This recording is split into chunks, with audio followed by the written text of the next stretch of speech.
Welcome, and let's remember Ring of Red. This is a game that a lot of people probably don't even know at all. This is a turn-based strategy game for the PlayStation 2, set in an alternate history post-war Japan. And we're going to talk about sort of the context of that alternate history before we really jump into the game itself. So, the game itself takes place in the 60s, but in World War II, Japan didn't surrender in 1945. The atomic bomb, I don't think, was dropped, although it was still made. So instead of dropping bombs on Hiroshima and Nagasaki, Operation Downfall goes into effect. The Allied forces storm Japan, and then at the end of that, when Japan finally surrenders, Japan is sort of split into two. Hokkaido and the North go to the Soviet Union, and that ends up occupied.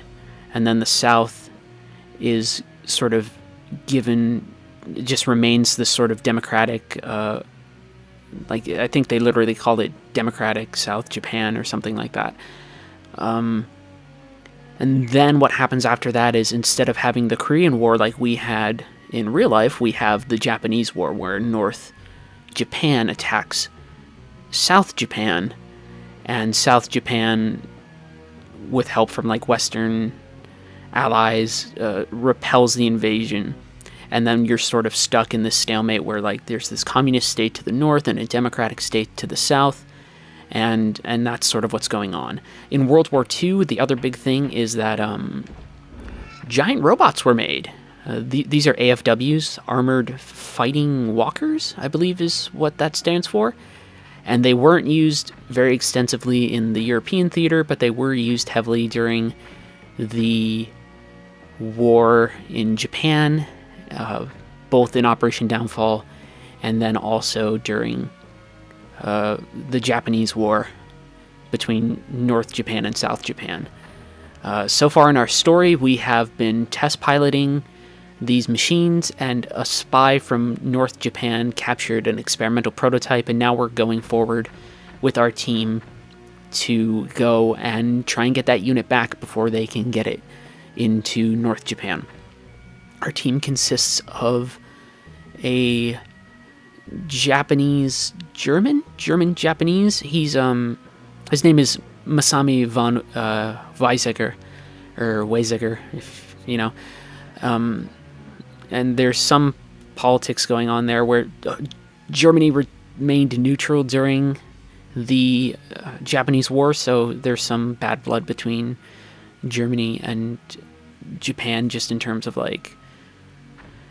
some political enmity. This isn't a very exhaustive political game. I'm not playing anything too crazy, but the rest of our team is, this is Ryoko. She pilots another one of our standard AFWs. Spoiler alert, because we're never going to get it. Her father is a general in North Japan. This is Kinosato. He's an intelligence officer with a light AFW who fought in the Japanese War. And this is John. He's an American who is a test pilot for an AFW manufacturing company. And he is joining along our unit. So those are our characters. That's our context. So what is the deal with Ring of Red? Why am I sitting back here, and why are we trying to remember it? Well, you'll see that the combat is the thing that makes Ring of Red particularly interesting. In terms of what's going on in the story, it's fairly standard. We're not dealing with anything too complicated, even though I like the alternate history that we're given.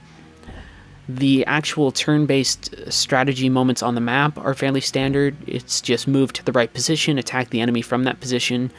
You can capture cities, which I think this mission actually teaches us. Oh, and right now they're talking about there's actually a ban on aircraft in the Eastern sort of theater. So that's why this is a game where we're not going to have any air enemies to deal with, or air units of our own. It's all ground war. But Ring of Red, with its general mechanics when you're moving around the grid space, is fairly normal. What makes Ring of Red interesting is what happens when you start to attack another unit. And we'll see that once we get into everything. It's going to do some dialogue. If you're interested, just sort of read it, pause, ignore my voice. It's a fairly standard game. So that's sort of one of the reasons it definitely flew underneath the radar, is that it wasn't really doing anything too innovative. Although sometimes I think we put too much of a capital on innovative, but that's going to be a discussion for when I return to Skies of Arcadia. For now, all we should know is that when it comes to the general notion of what's happening in a turn-based game, it's fairly standard, and then the combat itself is the thing that makes this game sort of worth noting, because it will move from sort of a bit more passive space on the grid to something a bit more active and interesting when we actually engage in combat. This is just telling me about how to capture sort of spaces. So you capture cities, and if you do that, you can get soldiers, not mech units, but soldiers that actually act as infantry support for your AFWs. You'll see those when I enter into combat. They can have special abilities of their own, which include things like setting landmines or firing smoke grenades. And so if an area is marked with a star, I can grab that area and get a soldier. And then also just fighting in a city is advantageous terrain, like you might expect. This game does one of those really annoying things. Well, first off, the translation of this game is really bad.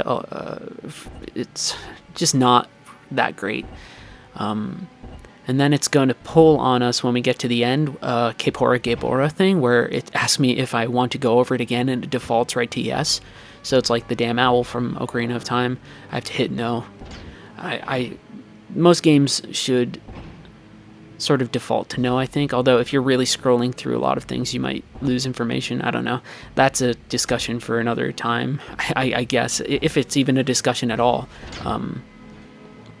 It's just weird how they do that. So yeah, now we're moving. So we're going to start with Kinesato. And we're just going to sort of move him down into a good position. We're going to play through this entire mission. And we want to find sort of areas that give us defensive advantages. So they're going to tend to have numbers next to them. So now we're going to get into combat. So these are going to be 2 light AFWs, and we're going to fight them, and they're mostly anti-infantry, but you'll sort of see what's going on. And here I have support troops, so like I'll have people on the ground who will have their own special abilities, unit commanders, and then people who I can assign to be in my crew. Right now they have a 10% land effect bonus against me, which kind of sucks, but I have a little bit more health, so I'm not that worried. And also my soldiers have special abilities and theirs don't. So now we're getting into combat, and combat in Ring of Red is the most interesting thing. It's slower paced, and it's sort of active, though. I'm starting in short range, which is where I want to be for being a light AFW. And so now what I need to do, there's a couple things I need to manage. I need to manage my soldiers on the ground. When they're in the back, they're charging up their special abilities, and then when they run forward, they will use their abilities. If I want them to use their abilities again, I need to pull back my troops. But at the same time, I want to keep a lot of them forward, because they'll not only attack enemy infantry, but any of my heavier ground soldiers might attack the other enemy with like rocket launchers and stuff. And then also I need to have my timer build up to when I can attack, so it's full right now, and you'll see this is what happens when I need to fire. I get a percentage timer that ticks up, and because I'm in short range and where I want to be, it will start pretty high. My soldiers are using their special abilities because I sent them forward, and they're going to try and take care of the enemy soldiers that are ahead of us. And so here we have I have sort of anti-armored troops that are going to head in and attack the enemy's AFW. And I'm not going to pull my soldiers back because I want them up front to attack. But here I need to wait, not for it to reach 100. I can fire at any time, so I'm at about 80%, like I'm almost certainly going to hit. Although it's entirely possible I won't. So there we go, pretty good. But it's this big thing where you wait and you sort of try and find the best position to be in. We're at medium range, so I actually want to close the distance. And the AFW is actually attacking my troops, although they didn't do too well there. You can attack the troops, or you can attack the enemy's mech. And so here we actually just want to... although I actually have special attacks I can use. So I have dodge, which would make sure, obviously, that the next attack I have used against me would miss. So you do have special abilities depending on the AFW you're doing, but now you see I started in the 50s and now I want to get it up closer to like maybe the 70s, so you have to wait. So it's this thing where combat is not like super fast paced, but at the same time there is an element of trying to figure out how to manage your time a little bit. Here I'm pretty lucky because I have heavy troops. I need them to attack the enemy AFW. I'll probably be able to take them out with this hit. The problem is that my rocket launcher troops are actually in pretty bad shape if I was looking at things correctly. And now that I'm at medium range, you see I have to wait a lot longer. And then also, if I get hit by any rockets, that actually resets everything. And I actually think I just lost all of my my heavy infantry. But we'll make them pay for that by sort of shooting and taking out the AFW, unless I miss terribly, which is entirely possible. But this should get them. Oh, wow.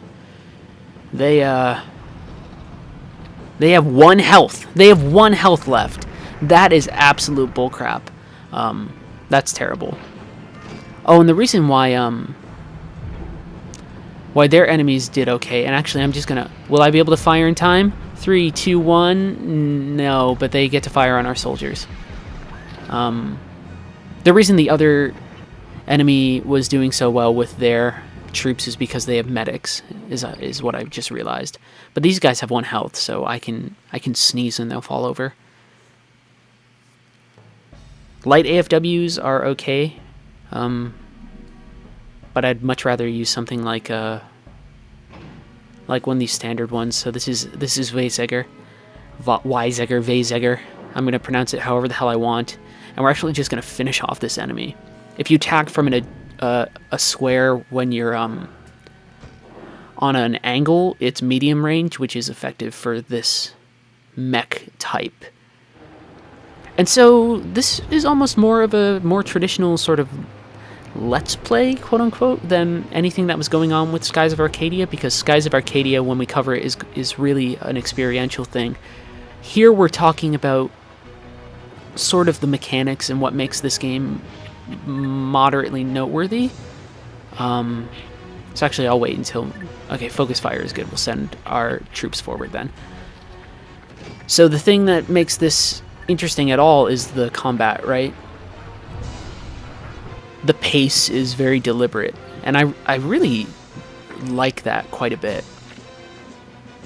It's not a game that rushes you too much, and for a mech game, that's really nice. Other games that really focus on mechs, something like Armored Core, can be ridiculously fast. Even something like Front Mission 3 can be fairly quick. I think we got them. Oh no, we missed. That is annoying.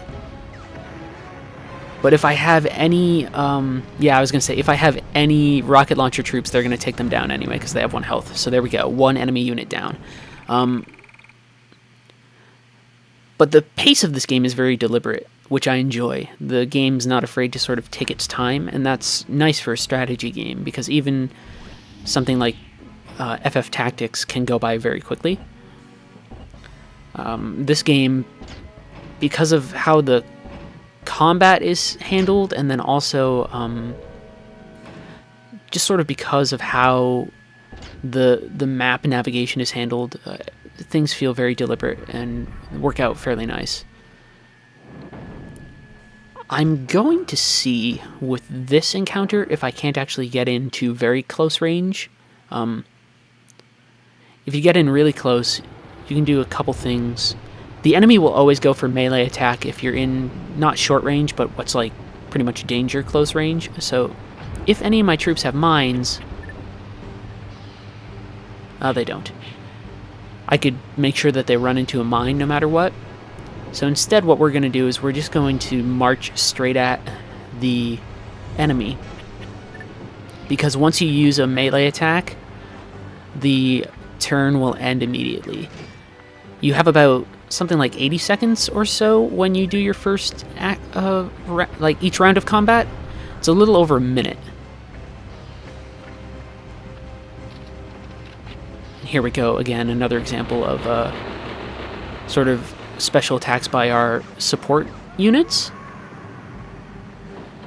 I believe the support units level up the same way that your main characters do, so by the end of certain things you can have we had like a 50% chance and we missed. We're not doing good with our firing with our normal AFWs right now. But we are going to close the distance. But anyway, pacing. I'm getting distracted by the game itself. Pacing in this game is really important.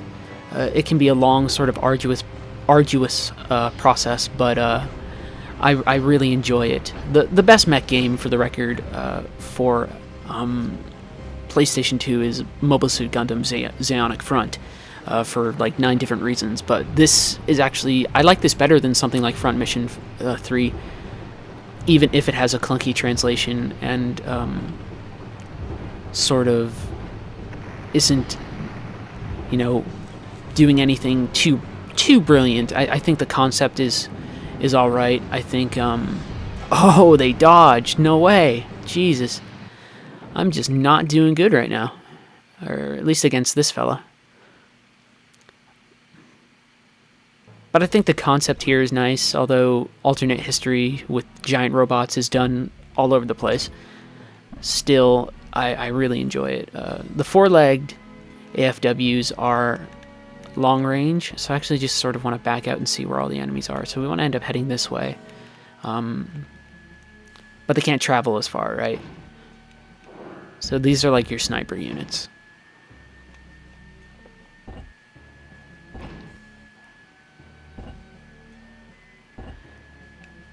And there's Masami doesn't like being called Masami. He prefers to be called Wei or Weizsäcker.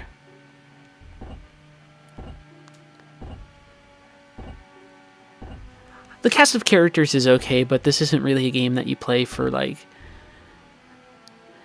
I don't know. You don't really necessarily play it for the characters as much as you play it for the gameplay. Although I hate the implication that gameplay and story are these segregated things, because they're not. But in this case, certainly, with Ring of Red, I mean, the story is interesting enough, but the thing that really gets you is sort of the gameplay. Here we have a plus 20 land effect. We have a lot more armor than this guy. We're going to be in medium range, and we're going to do a lot better.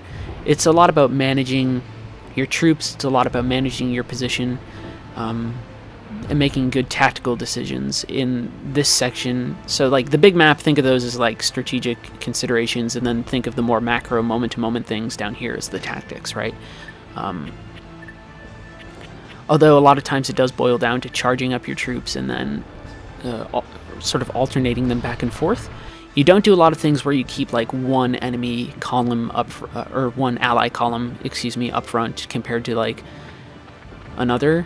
Like, I might call back my infantry to have them use this ability again, but for now, I'm perfectly comfortable keeping them on the front lines because I want them to combat the enemy's sort of rocket troops. And here, once you hit about 70, that's about a safe place to fire. So we'll go. But I think we missed. So the RNG gods are just not on my side right now.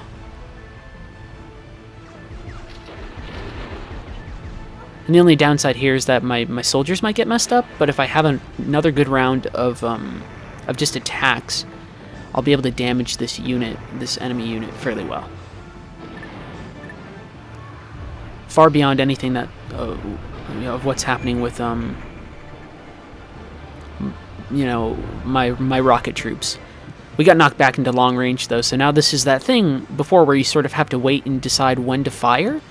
My rocket troops are going to get messed up again, I think, which is fine. But now I want to get really high up, but I'm being really, really careful because I've had such bad luck that I'm actually going to wait until we hit maybe, I don't know, 76% or something like that, right?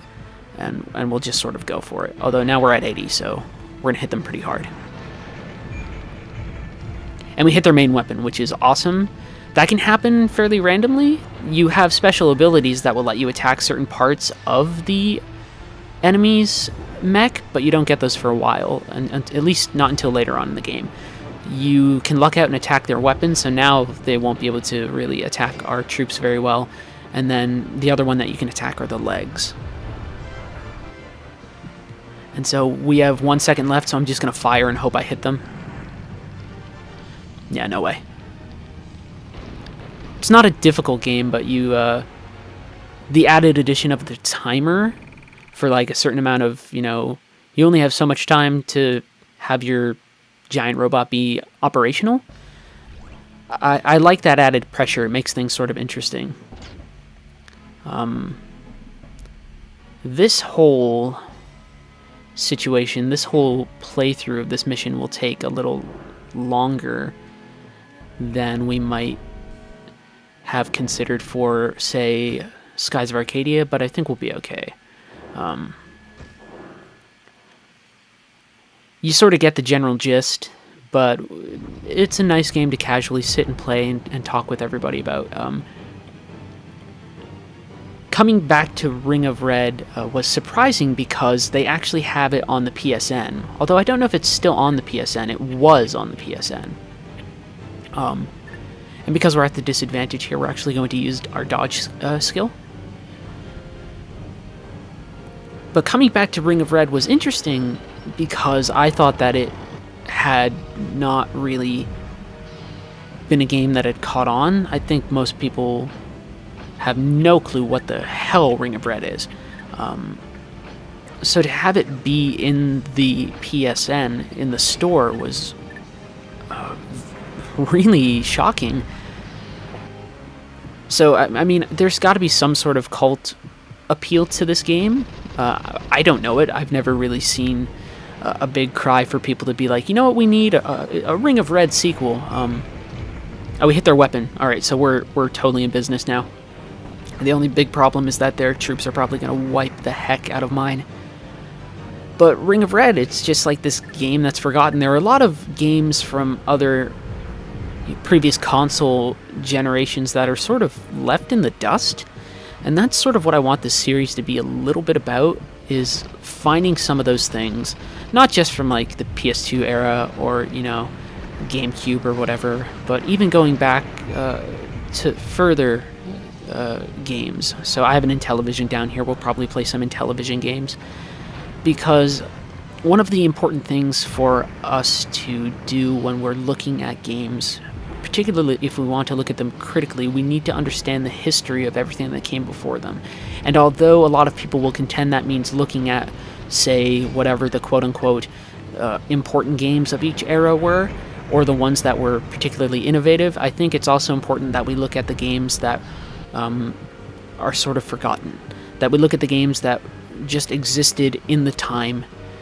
And I think that has its own sort of merit to it. I don't think everything needs to be analyzed in a deep, deep way, although certainly I could probably sit down and write some sort of piece about the politics of this game, the racial politics, and also, say, just the general stance it has on war or anything like that. But I mean, I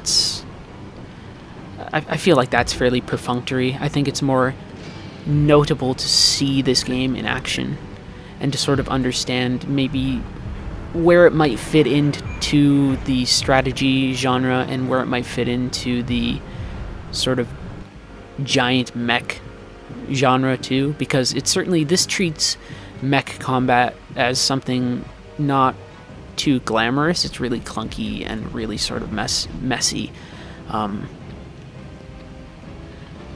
It's far, I don't want to say it's far more realistic, but it definitely isn't like mechs jumping on buildings and like chasing each other with laser swords or anything. It's very It's very down in the dirt, grimy in the trenches, and I enjoy that quite a bit. So we'll see. The only problem is that movement. You don't have a lot of space moving, and I couldn't drive them out of the city, so they actually took a soldier from me, or a potential soldier that I could have gotten. I'm sort of mismanaging my soldiers a bit here, which is silly. We're actually going to keep these units bunched up fairly close together.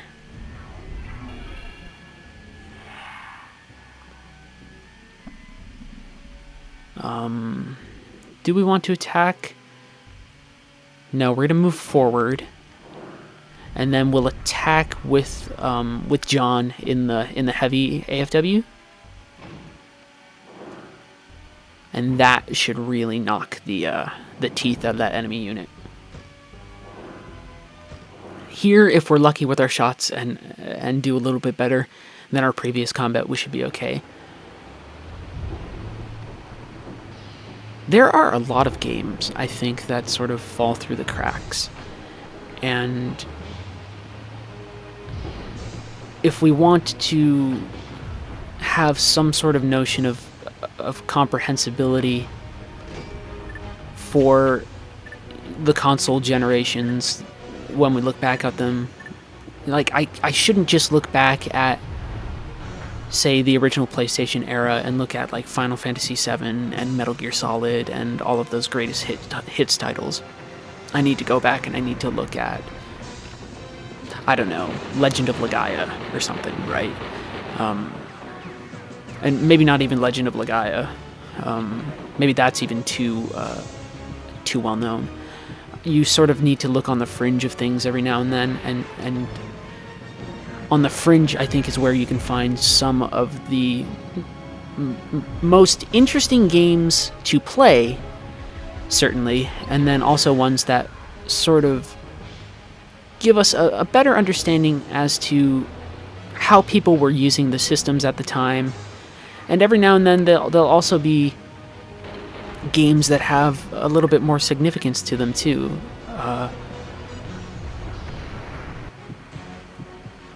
Not always, but in this case, I think Ring of Red, although the premise is a little trite and is a little set up too conveniently with, like, okay, so they have to have this treaty where, like, there are no air units or whatever, I still think it works. This game, fundamentally, when you play it, feels okay, and I think sometimes just having a good sense of play is okay. Not in terms of, like, having a good sense of, like, hey, play is fun, but I mean, like, play in regards to how it's using its systems and what it's trying to accomplish. And if we hit the enemy, we will totally win, so let's wait as much as we can, and we'll hit 79, around 80, so we better take them out. There we go.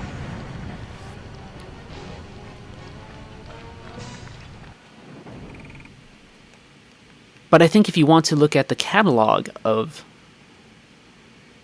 turn-based strategy, I think you probably want to include Ring of Red in there somewhere, just in terms of really stressing the importance... Oh, they came out to attack me.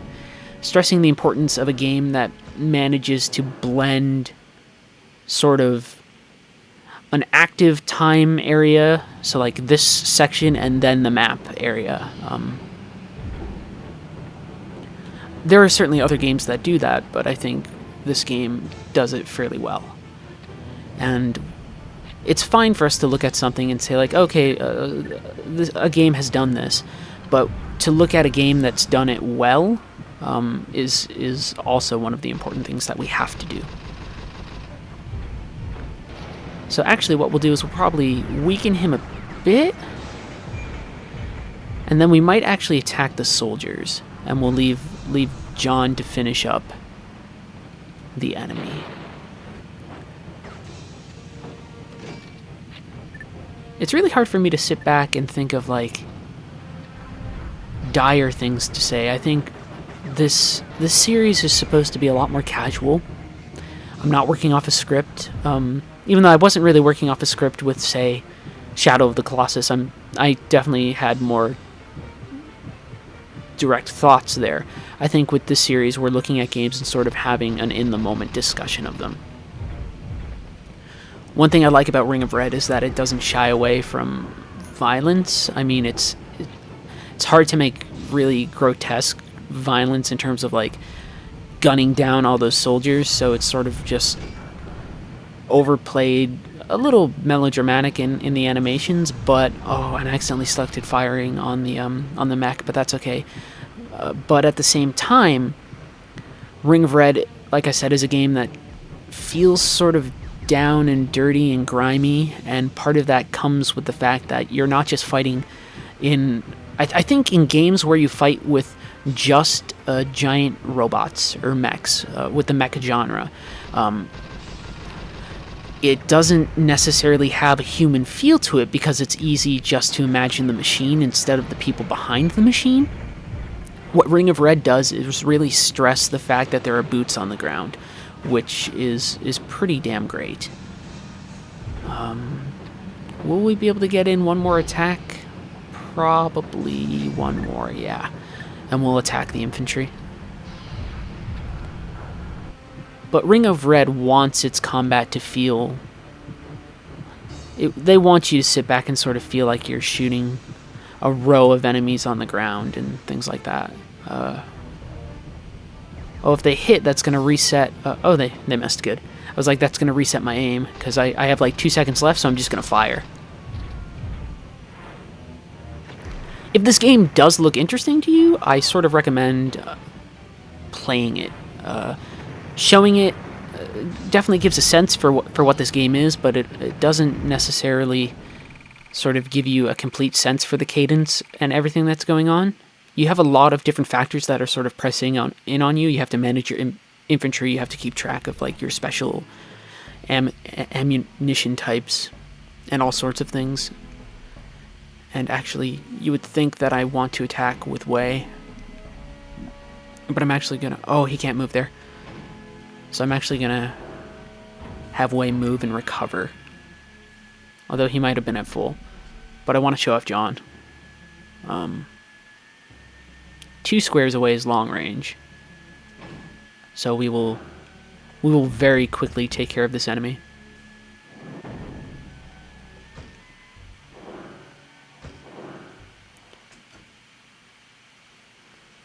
I want to show off sort of all of the different unit types. So this thing's just like a massive, crawling, wild, wild west spider of death. I like the designs in this. They feel like man-made creations. They don't feel as smooth as other mechs. They just feel like variations on tanks, which is the intention. So homing shot's going to hit the target. This is where you, like, if you use your infantry well, you can do a lot of nice damage very quickly. I've sort of mismanaged my infantry throughout this, but now I'm just going to wait until this gets really high because the next shot should probably take care of the enemy. And we'll wait till it reaches 90, right? And then we'll just fire. There we go. And so the goal is just to destroy the rest of the enemies. This will be sort of a longer Let's Remember compared to all the chunks of Skies of Arcadia we're gonna try and keep them sort of localized, but missions in this game, operation time feels a bit extended, which is both a good thing and a bad thing.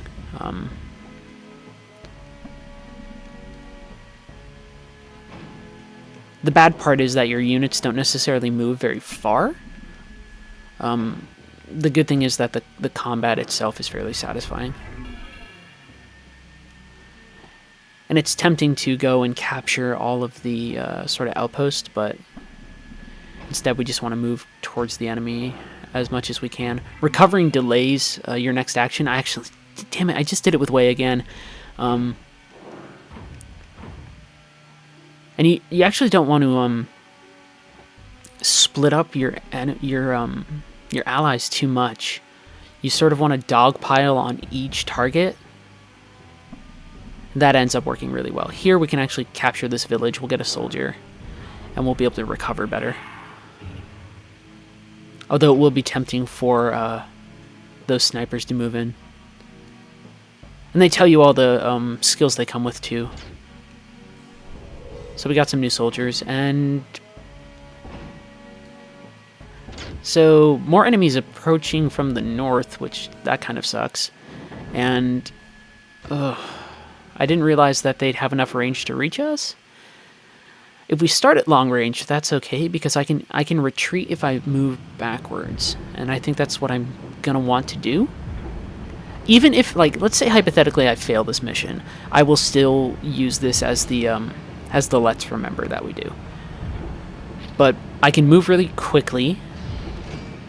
They can hit me pretty hard, but so long as I retreat to safe space, I'll be able to flee. And so with the light AFWs like this, I'll take some damage retreating. To minimize that, I will actually use my dodge action. So the next attack won't hit me, and I should be able to retreat just fine. So that's another thing about really finding the proper ways to situationally use your abilities. So this way I can mitigate anything that might hit me, like if they fire, like right now, which I think they might be doing, I'm gonna dodge. So haha, suck it, totally did it. And we'll be at retreat range, and we can just turn and run. And so we'll use Kinesato to maybe draw enemies out, but we'll have Wei and the others move in, and what we can do is we'll centralize in this area, I think, is what we'll do.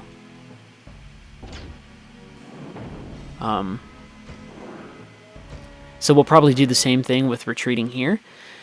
We'll centralize all the enemies in a general area, and then we'll attack them. Though right now the important thing is escaping. So we're sort of using this unit as bait, and we'll have the other ones sort of attack. The only downside in this game, it would be nice if you could do something like Overwatch, which I think if you're going to do a grid-based game, having some version of Overwatch is nice. Something to punish movement, so like attacks of opportunity or whatever. I think those generally should be built into these sorts of games. So they'll fire, we'll dodge, and we'll get the hell out. And then we'll move Wei and John in to position, and we should be okay.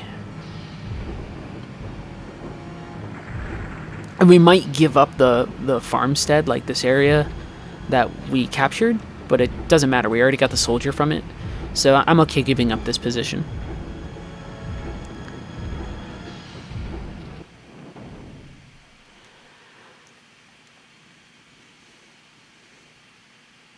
I like premises like this. I like games as a chance to explore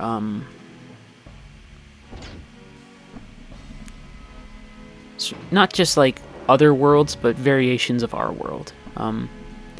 If Skies of Arcadia was this thing that I really enjoyed because it was us escaping to a different world, I like this game because it's not necessarily an escape, but it is us reassessing our world through a very radically different lens, right? And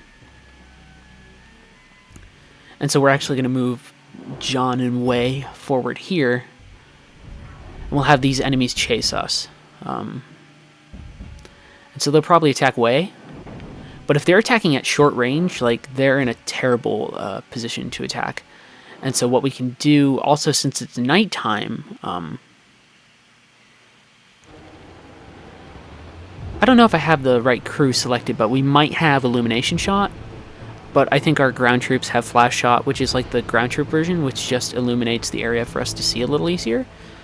So we will actually wait and actually maybe we'll use quickfire after our shot. So focus firing is ready.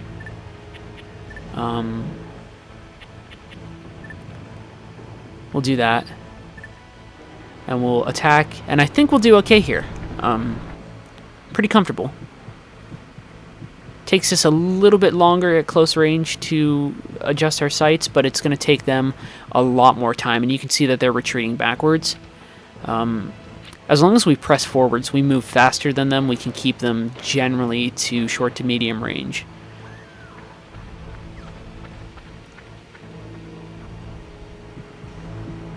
So I actually don't want to wait too long, and we'll fire here. And we do a fair amount of damage, so it's not that bad. And actually what I can do is I can follow that right up away with quickfire. That shoots right away. It's a risky proposition, but I don't need to wait for my timer to go up. It's really great against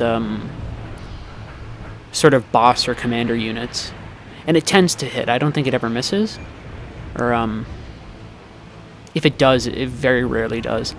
So now we've done a significant amount of... You can see we've done a ton of damage to this unit, and so long as we press forward and hit with our next shot, we'll be fine. And so they missed us here because we're at medium range. So you would think that the big, crazy sniper unit would take us down, but instead we drew it out with our light unit, and now we're attacking it here, and we should be okay.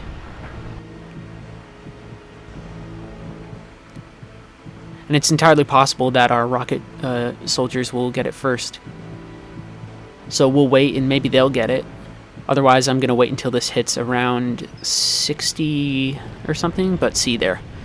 Our ground troops got it, so we're good. And that means we can move John into a good space to attack the light AFW. And I don't know if they really retreat from battle.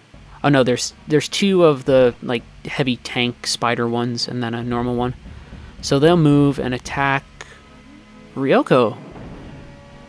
Wasn't expecting that. Oh well.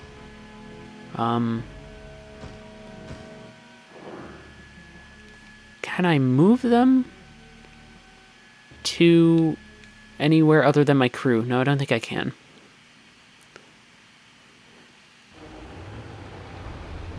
So this will be probably like a hour-long video or so. Very casual. And I hope you just sort of stay with me. We're taking it very slow with this game. The other one will sort of have more to say. I think with Ring of Red, the thing I want to stress is that there are a lot of games out there that just don't ever really get the sort of due that you'd expect them to. Alright. So what we might actually try and do is try and close into melee range with this unit, because you can see they hit us pretty hard. And when they hit us, they sort of reset your gun sights. So I'm going to take a risk here and say, like, when it hits 45, I'll fire. And we'll probably miss. Oh, we hit it. Good. Oh, I thought we hit the tread. That'd be even better. And so they can't get away from us as fast as we can close in on them. Although we are getting hit by rocket troops in the legs. So I want to move into close combat range and just sort of, like, hit it really hard, because they can't do close combat against us. So if we get in close to close combat range before they fire, so yeah, this will end their turn. And they won't be able to dodge. And Ryoko's unit is probably the most well-equipped for this action. Waze can do it, but it's not that great. Kinesato can do it, but it's really weird. It's like watching one of the chicken walkers from They dodged. Oh my gosh. Oh my gosh, really? Giant spider thing dodged? You're killing me, Smalls. You're killing me. I thought we had it there. I really thought we did. But we can have Way attack, which is fine. If I can have Way and Ryoko sort of like sandwich them there, we'll be okay. Yeah, so I want it to be like this. I want these guys as my crew, so I can use Illumination Shot if I need to. Flash Shot might be the same thing from an infantry perspective, but at nighttime your accuracy is naturally reduced. So this is sort of our way of mitigating it, because here it's like cut in half. I would be at like 40 something or 50 something in this case. So I'm going to send my troops forward. Hopefully Flash Shot does what I want it to, because I'm going to fire normally for now. If Flash Shot doesn't do what I want, I will use Illumination Round, and I'll show off sort of a little bit more of a dynamic, multifaceted form of combat, because I'm sending like infantry forward with special abilities, and then I might need to use like a special ammunition type. There's just enough things to manage in this game that it doesn't become super overwhelming. It's just easy enough to manage. Yeah, so that just disorients them. So we'll fire normally. We'll wait for it to get to like 50 or so. And we'll just roll the dice and fire. Oh my gosh. I'm having the worst now. And also, Way blames the sun when it is nighttime. Thanks to our wonderful translations.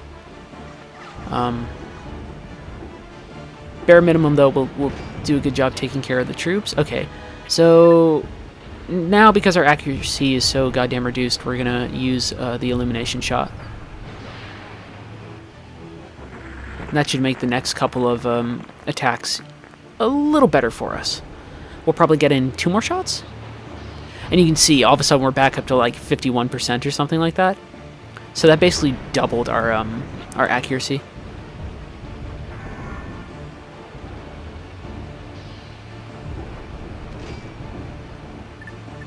And we'll fire. I sort of forgot how long even just one mission in this game can be. It is definitely a game you sort of have to be in for the long haul. The campaign moves fairly briskly, but I almost say that's a writing thing, where it's just like they get you to the points where you need to be fairly quickly without a lot of bullshit in the middle. There's not a lot of padding where it's just like, oh, you were walking to your destination and you got ambushed by bad guys. It's more along the lines of like, most encounters have significance. Like here, it's just like, okay, you've started out on your first... Oh, I won't be able to fire in time. Here, it's like you just started out on your first operation, so they're just going to be like, okay, you're heading north and you found some bad guys, but other times it'll be a little bit more stronger in context. And the characters bond along the way, which is always nice. Actually, John's in a good position. So we can actually finish off this enemy probably with 1 shot? Maybe 2. But basically we have all of our enemies sort of where we want them to be. So we'll get through this. If you've stuck with me by now, and if you plan to stick with me by the end, you're amazing.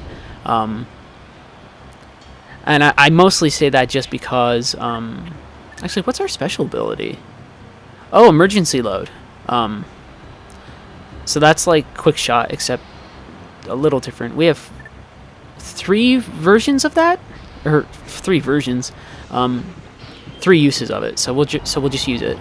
I think this one has a little bit more reduced accuracy than quick shot even does.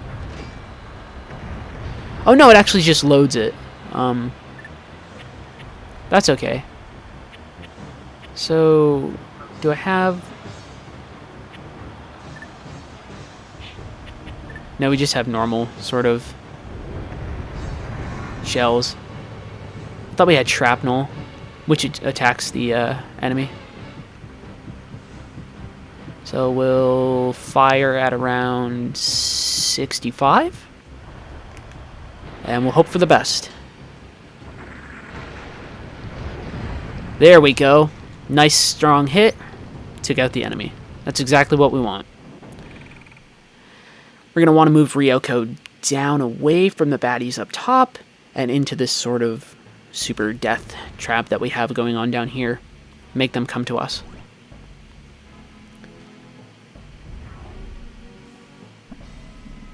And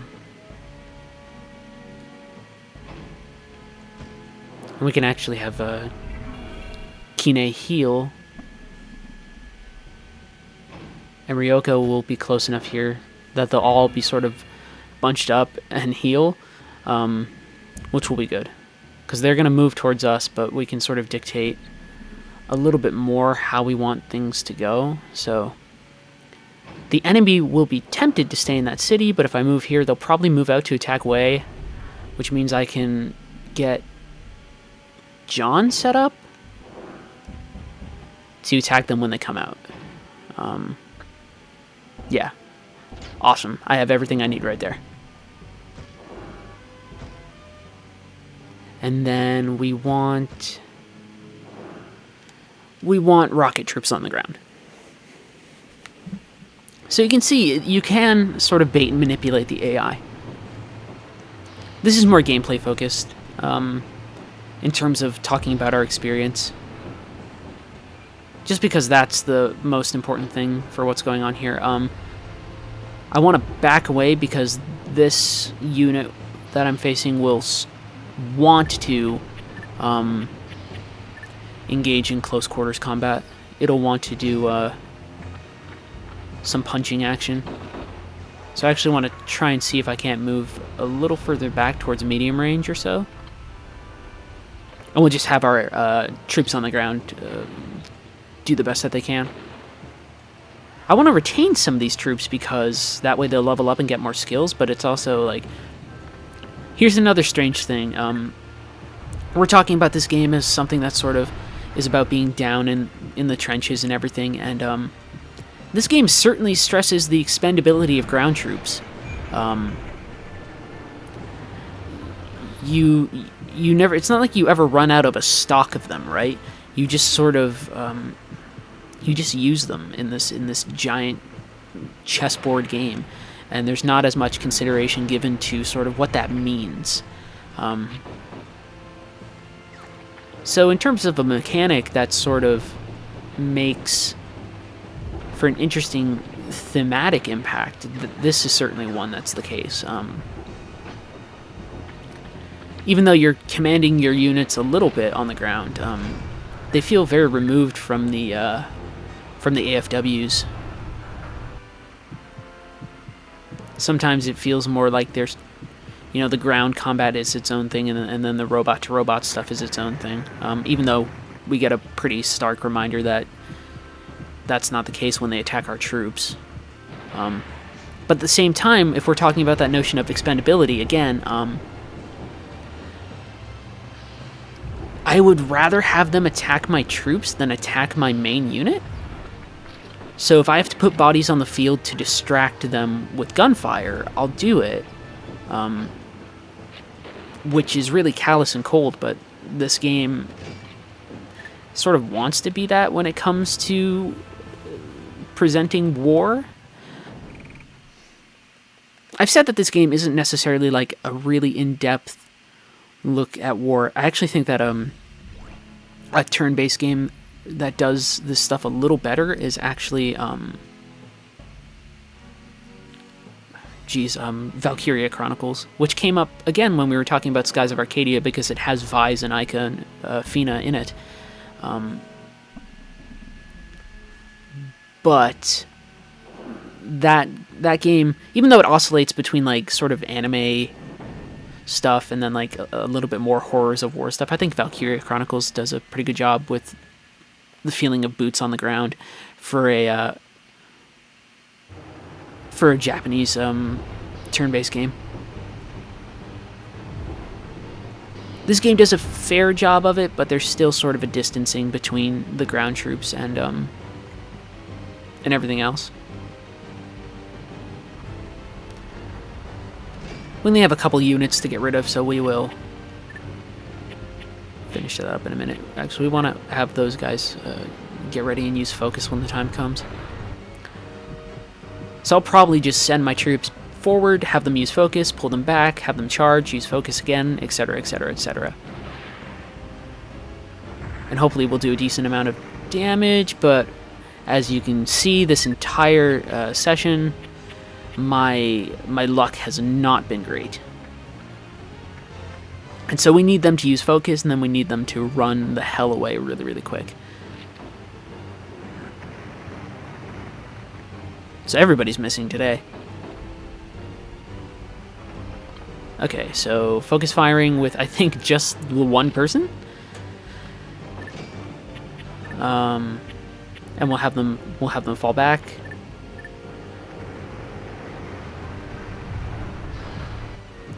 And we'll attack. Because there's only this unit, the light AFW, which should take like one round to take care of, and then the sniper. And we got its leg. Awesome. So now even if it wanted to close the gap and use punchy, smashy stuff, it won't be able to do that very easily.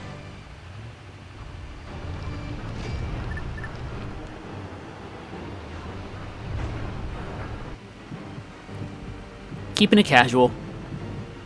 Playing through what we can. If I want to get another round off, I need to just shoot. I can't even think. Okay, so we've hit its weapon, too, so this thing's just basically a burning mess of bullcrap. Hopefully there's enough time for another shot. We have like 20 seconds or so. If there is time for another shot, we won't aim it. We'll just sort of fire and go. Alright, so we have like 5 seconds. Alright, so we're going to fire with like a second left.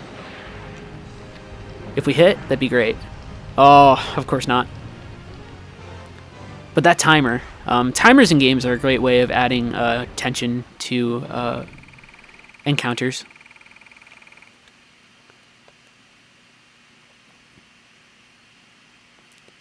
In this game, it makes the time that you're actually in that sort of active mode seem a little bit more meaningful.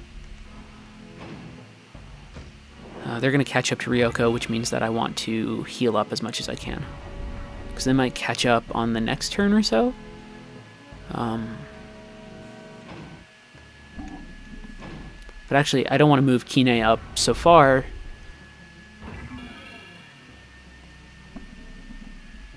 I want to have Wei pursue... Actually, no. If I go to this position, I'm in great shape to attack whoever I want. So John's going to attack this fella, take him out, and then John can move to attack the other ones. Blah, blah, blah. I'm thinking out loud. Like I said, this feels a little bit more like a normal Let's Play than anything else, but it's like, what the heck ever. Here, they're my crew, so they should give me shrapnel shots.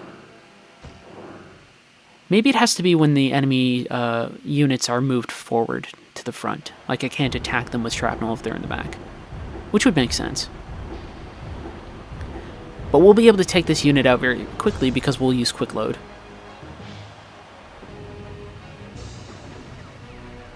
They had a similar idea, even though they're AI. This game is also a weird mishmash of aesthetics, right? So the stuff on the board is very minimal. Then it has sort of this anime touch when special attacks occur. Then it has this sort of grimy feel during combat, and then like the enemy units or our ground units have almost a different type of drawing style than what happens during the firing sections as well. So like the difference between John when he talks in these screens compared to like when he uses his special ability, it's very strange. This game sort of there's not like a unified feel to it. There's a unified tone certainly, but not necessarily a unified aesthetic feel. Besides, say like gritty, even though that's not quite the right word for it.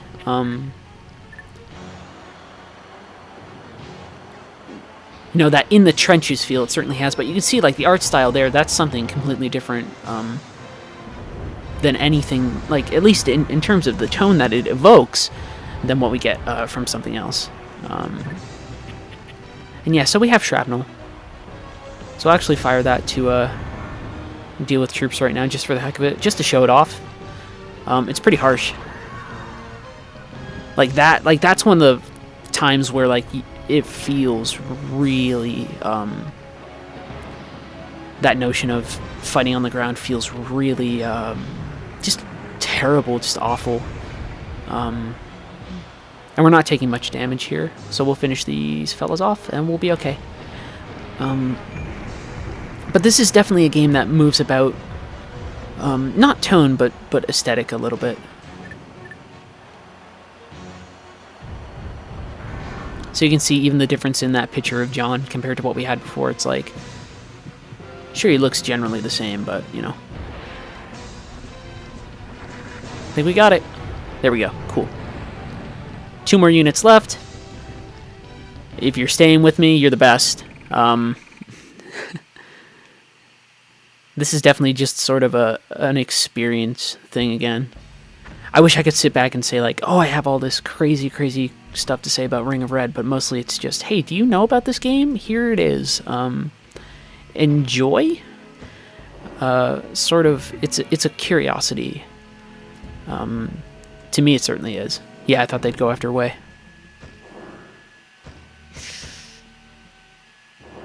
So I'll actually have both these units on the ground then. And we just want to get out of long range. But we still want to attack. We're healed up. We'll be okay for this encounter. Because that's the only thing we can't do. We can't lose Wei's unit. We can go over like the operational time limit, but that's probably not going to happen. I say right now, hoping that it doesn't. But the real crazy thing that will happen is like losing Wei here would just be like a total kick in the nuts. So is focus fire ready? All right, cool. Focus fire and flash shot, which means that their infantry is not going to be able to do a lot. We're going to attack here. We'll have John turn around and attack this guy.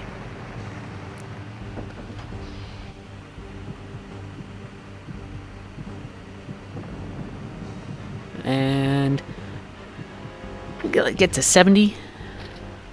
Although that sort of interrupted it. That's one of the only downsides, too, about managing your units is that you don't have as much control. You have some control over what's going on with, the skills that they're using, but you don't necessarily have as much control over, like, when they're used. You can't, like, put them in a queue or anything like that. I think that'd be a nice sort of touch here. There's a fair amount of things to manage in this game, but I wish that they would give you a little bit more control over things. Now they're moving back into long range. Those little butts. But we'll get it done. We'll get it done. Seriously, if you've made it this far, like I said before, I love you. I love you so much. I'm gonna give you a big hug one day, because this is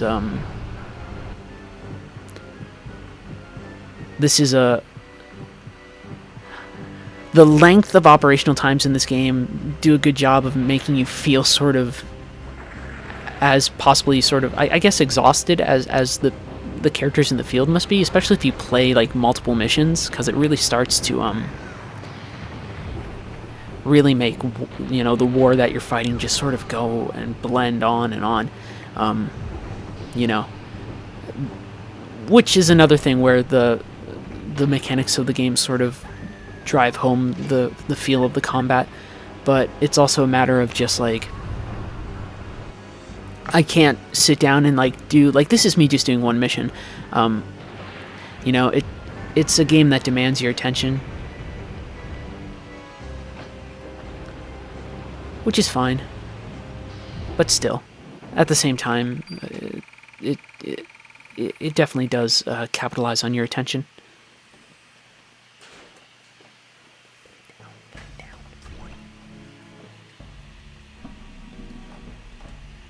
Alright, so we're in a good position. So actually we're going to use the light unit to take out the big ass unit, because they have 15 health. So whatever. Forget them. We totally got this.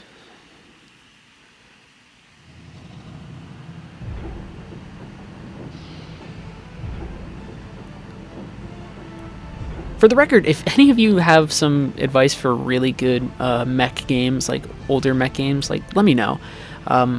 This is sort of a subgenre that I really like, sort of military command strategy games that have giant robots. I'm not as much of a fan as like, having traditional JRPGs that have that sort of stuff in it. So it's like, yeah, Xenosaga has robots in it, but also then again, Xenosaga's not really about those robots. But like, there are video games that have giant robots, but it's just like, I like when games treat these sorts of things as like real military units. That's probably the nerdiest I'll ever get about this sort of thing, but it definitely, I definitely like that. Okay, so Kine is going to fight this. Wei and Ryoko are going to totally beat the crap out of this unit in the following turn. So what we might do, actually, is walk forward and show off the Chicken Walker's crazy little melee attack. Just for the heck of it.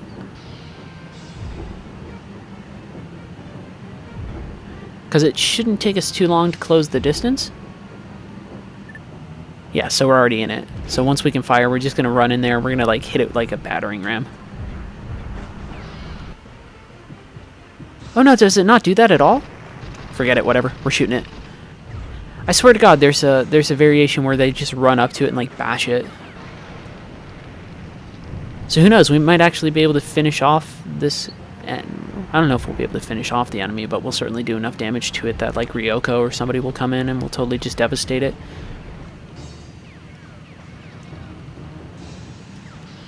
And so we're going to send our troops forward. Our vaguely disposable troops, who just got wrecked for a moment there. That's awful.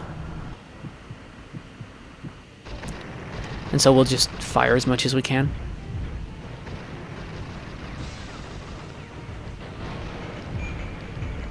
Okay, we got its weapon, so we're totally golden. Although they do have guys with rockets, which totally sucks. But we'll just keep on attacking. I don't know if we'll have enough time to get in another attack, though. We might if we don't take a lot of time aiming, so I'm just going to sort of go for it. Yeah, one more attack might do it. So Kinosato might get the last say here.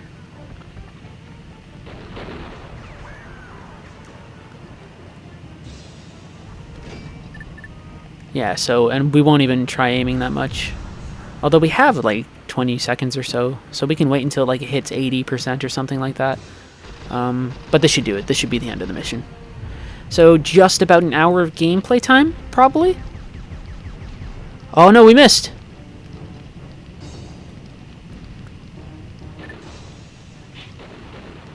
Yeah, we won't make it again for another.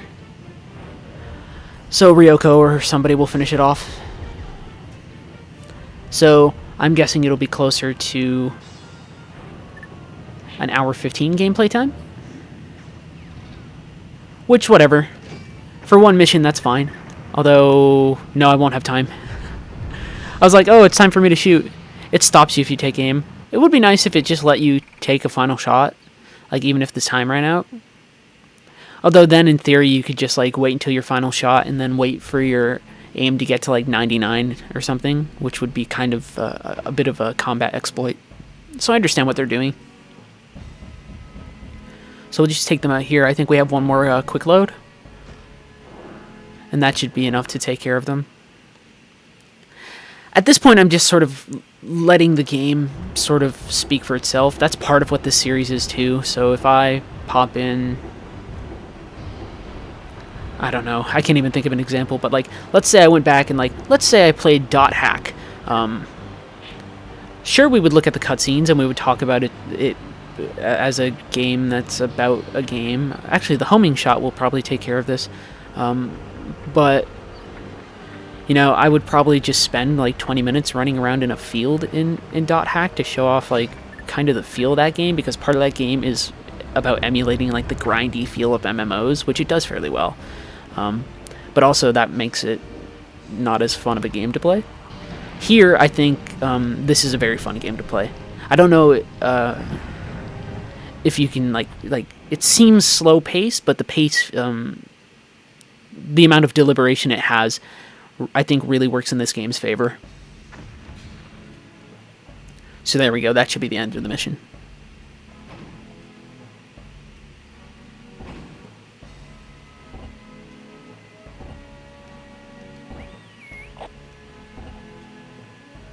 So, next thing we're going to do is attack a port town, basically, to try and stop the prototype from getting to the ocean and retreating. So it's like, at least that one, like I said before, that's a contextual situation that makes a lot more sense. So like, we have a location that we'll care about more. Right now, we're just sort of traveling, and we attacked people. Next mission, it moves us towards like actual stuff. And everybody gets some experience.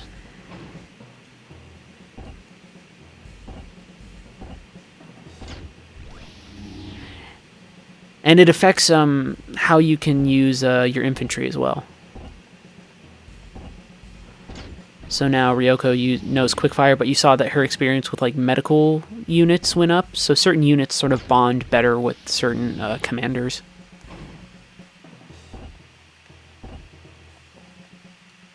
So yeah, for example, their supply for John is B, because he's this big sort of mech tank thing.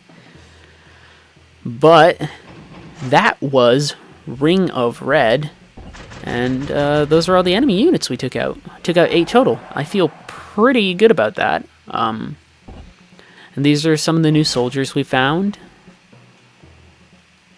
What? We got them. Oh, there we go. I was like, why aren't they showing up? There we go. And so it's going to do some story stuff, but we'll cut out the story stuff. But basically, the bad guys are going to see, and if it's a story, you know, you're chasing the bad guy, trying to get the prototype back, and it evolves into a larger sort of like international incident, that sort of thing.